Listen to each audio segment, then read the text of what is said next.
बोलो भक्तर भगवान की जय, सभी संतों की जय, सभी भक्तों की जय। मेरे गुरुदेव श्री रामभद्राचार्य जी महाराज की जय। पिछले एपिसोड में आपने नवदा भक्ति के आचार्यों की कथा सुनी। वह थी भक्त प्रहलाद जी की। अब आप भगवती श्री लक्ष्मी जी की कथा सुनेंगे। बोलो लक्ष्मी माता की जय। भगवती लक्ष्मी जी भगवान विष्णु की नित्य शक्ति हैं। वे आठों याम भगवान के श्री चरणों की सेवा में लीन रहती हैं। भगवान जब जब अवतार लेते हैं तब भगवती महालक्ष्मी भी अवतीर्ण होकर उनकी प्रत्येक लीला में सहयोग देती हैं। इनके आविर्भाव के अनेक आख्यान पुराणों में आते हैं। एक आख्यान के अनुसार महर्षि भृगु की पत्नी ख्याति के गर्भ से एक त्रिलोक सुंदरी कन्या उत्पन्न हुई। वह समस्त शुभ लक्षणों से सुशोभित थी, इसलिए उसका नाम लक्ष्मी रखा गया। धीरे धीरे बड़ी होने पर लक्ष्मी ने भगवान नारायण के गुण प्रभाव का वर्णन सुना। इससे उनका हृदय भगवान में अनुरक्त हो गया। वे भगवान नारायण को पति रूप में प्राप्त करने के लिए समुद्र तट पर घोर तपस्या करने लगीं। उन्हें तपस्या करते करते 1000 वर्ष बीत गए। उनकी परीक्षा लेने के लिए देवराज इंद्र भगवान विष्णु का रूप धारण करके लक्ष्मी देवी के पास आए और उनसे वर मांगने के लिए कहा। लक्ष्मी जी ने उनसे विश्व रूप का दर्शन कराने के लिए कहा। इंद्र वहां से लज्जित होकर लौट गए। अंत में भगवती लक्ष्मी को कृतार्थ करने के लिए स्वयं भगवान विष्णु पधारे।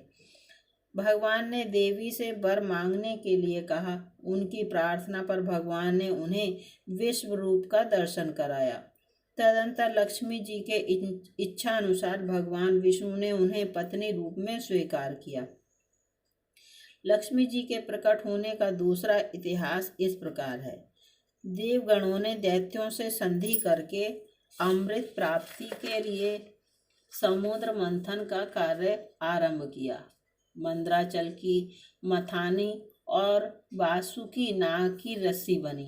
भगवान विष्णु स्वयं कच्छप रूप धारण करके मंद्राचल के आधार बने।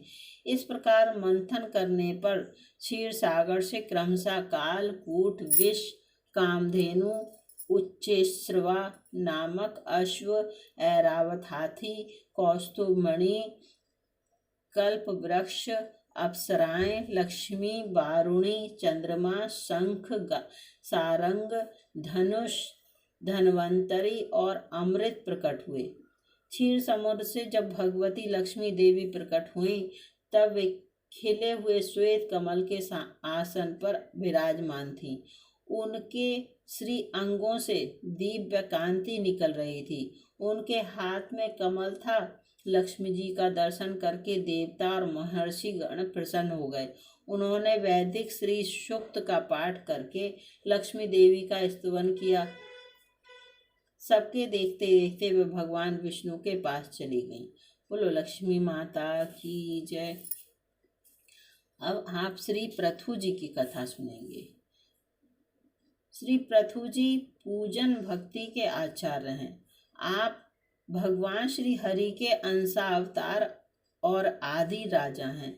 आपने धरती को अपनी पुत्री के रूप में स्वीकार किया था, इसलिए धरती का एक नाम पृथ्वी भी हो गया। महाराज पृथु ने 99 अश्वमेध यज्ञों के द्वारा भगवान श्री हरि का भली भांति पूजन किया था। इससे यज्ञ भोक्ता यज्ञेश्वर भगवान अत्यंत संतुष्ट हुए थे। राजा भृगु जब 100वां अश्वमेध यज्ञ कर रहे थे तो ईर्ष्यावश इंद्र ने अश्व का हरण कर लिया था। इंद्र की इस कुचेष्टा से महाराज पृथु बहुत क्रोधित हुए और इंद्र का वध करने को उद्यत हो गए। यह देखकर स्वयं भगवान विष्णु इंद्र को लेकर उनकी यज्ञशाला में प्रकट हुए और इंद्र को क्षमा कर देने को कहा महाराज पृथु तो भगवान का दर्शन कर ही कृत्य हो गए थे। उन्होंने इंद्र को गले लगा लिया। तदंतर भगवान श्री हरि ने महाराज पृथु से वरदान मांगने को कहा। इस पर पृथु ने कहा, हे प्रभु, मुझे मोक्ष आदि तुच्छ विषयों की प्राप्ति की इच्छा नहीं है। मुझे तो आप 10,000 कान दे दीजिए, जिनसे मैं आपके गुणानुवाद को सुनता रहूं। ऐसी उत्कट भक्ति थी महाराज पृथु की भगवान श्री हरि के पादारविंदों में। महाराज पृथु के विषय में विवरण 56 में भी आया है। बोलो पृथु जी महाराज की जय। अब आप श्री अक्रूर जी की कथा सुनेंगे। तो अक्रूर जी महाराज की जय। श्री अक्रूर जी भगवान की पद बंदन भक्ति के आचार्य हैं। भक्तमाल के टीकाकार श्री प्रियादास जी उनकी भक्ति का वर्णन करते हुए कहते हैं, चले अक्रूर मधुपुरित विश्वर नैन चली जलधारा कवद खोंक छविपुर को सगुन मनावे एक देखी वही भावे देह सुधी विसरावे लौटे लखी पग धूर को बंदन प्रवीण चाह निपट नवीन भई दई सुख देव कही जीवन की मुर को मिले राम कृष्ण झिले पाई के मनोरथ को खिले दृग रूप कियो हियो चूर चूर को। भगवान श्री कृष्ण और बलराम को लिवा लाने के लिए जब कंस ने अक्रूर को मथुरा से भेजा, तब ये प्रेमातुर होकर नंद गोकुल को चले। प्रेम चिंतित अक्रूर जी के नेत्रों से आंसुओं की धारा बह चली। मार्ग में जाते हुए सोच रहे थे कि कब मैं शीघ्र जाकर शोभा धाम श्याम सुंदर को देखूंगा। वे मन ही मन यही मना रहे थे कि मुझे जो यह शुभ शकुन हो रहे हैं, इनका फल प्रभु दर्शन ही हो। उन्हें दर्शनों के अतिरिक्त और कुछ भी अच्छा नहीं लग रहा था। उन्हें अपने शरीर की सुध बुध नहीं थी। गोकुल में प्रविष्ट होते ही उन्हें धूलि में ब्रज ध्वज अंकुश कमलयुक्त श्री कृष्ण के चरण चिन्ह दिखाई पड़े। तब वे सहसा कूद पड़े और वहीं ब्रजरज में लौटने लगे। बंदन भक्ति में परम प्रवीण श्री अक्रूर जी के हृदय में बिल्कुल नई प्रेममयी एक अभिलाषा प्रकट हुई। श्री सुखदेव जी ने श्रीमद् भागवत में उस उत्कंठा का वर्णन किया है जो भक्तों के जीवन में भक्ति रूपी प्राणों के लिए संजीवनी बूटी है।